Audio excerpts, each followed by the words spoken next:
Okay, let's dive into this. It's a wild story about how one tenant's fright seems to have exposed the biggest fears of a multi-billion-dollar corporation, leaving them, well, completely silent? So, this is the central mystery we're unpacking today. You have this corporate giant that usually doesn't hesitate to take legal action, but in this case, nothing. And for the tenant, that strange, totally uncharacteristic silence was the first sign that something was very, very wrong.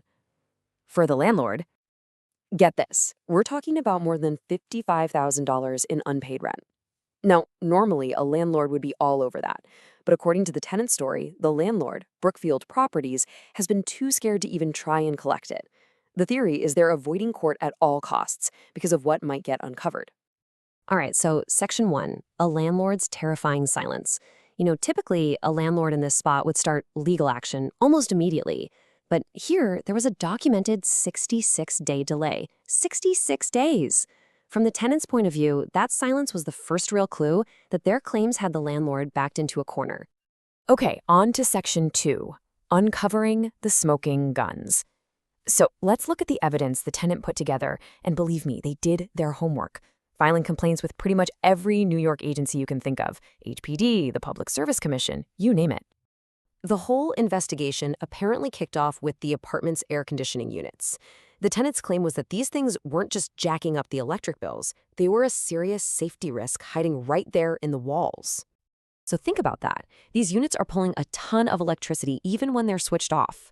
But what's really important here is that the tenants allege this wasn't just a faulty wire driving up the bill. It was a documented fire hazard. They filed official 311 complaints flagging this as a major safety issue.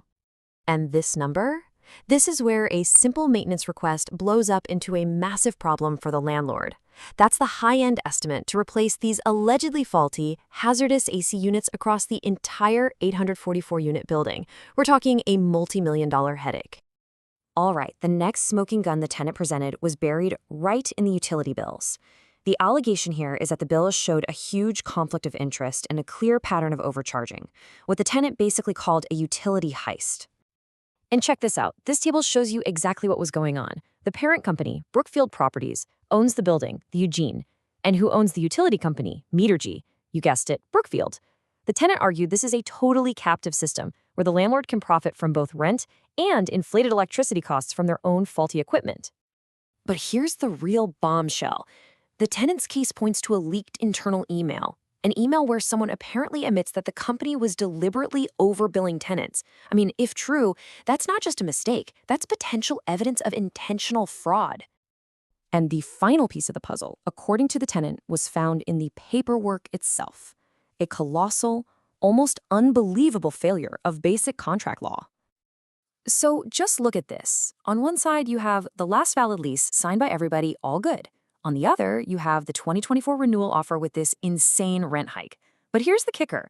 The tenant claims the landlord never actually signed it. And if they never signed it, the tenant's argument is that it's not a binding contract. It's just a piece of paper. As you can probably guess, this didn't stay a one-person fight for long. Let's move on to the next phase of this story, because this thing escalated, and fast, into a full-blown collective movement. And it escalated in a big way. Over 200 residents reportedly joined forces in a tenant group called Fight the Good Fight. All of a sudden, this isn't just one tenant's complaint that can be swept under the rug. It's an organized, building-wide crisis for the landlord. Now, the legal concept at the heart of the tenant's case is something called the warranty of habitability. It's a fundamental right for every renter in New York. It just means your landlord is required by law to give you a safe and livable home.